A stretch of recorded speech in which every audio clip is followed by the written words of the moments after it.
আসসালামু আলাইকুম। আজকে আপনার লগে একটা রেসিপি শেয়ার করবো।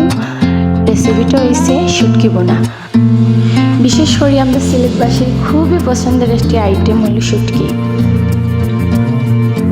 প্রথমে একটু গরম পানি করিয়া নিলাম যাতে শুটকিটা ভালো মতো ওয়াশ করা যায়।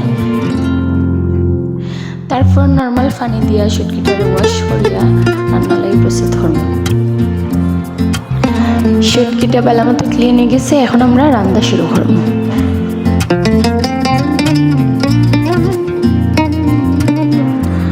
প্রথমে আমরা তেল দিব, তেলটা গরম হওয়ার পর পেঁয়াজ দিব। পেঁয়াজটা একটু বাদামি কালার হইলে আমরা রসুন কুচি দিব।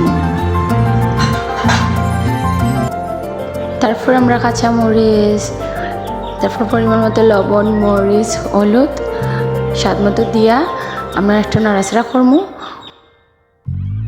ওরা শুটকিটার একটু কষাইমো, কষানোর পরে দেন আমরা একটু পানি দিব। পানি দেওয়ার পর এটা ঢাকনা দিয়ে রাখি দিব। যত সময় না হয়েছে তত সময় ওয়েট করবো। সাথে একটু ধনিয়া গুঁড়া অ্যাড করবো আর একটু ধনিয়া কুচি দিব। দেখতে পারটা আপনারা কালারটা কত সুন্দর হয়েছে, ফ্লেভারটা জাস্ট ওয়াও। আপনারা বুঝতে না কারণ আপনারা ক্যামেরার বাইরে। থ্যাংক ইউ ভিডিওটার সাথে থাকার লাগে।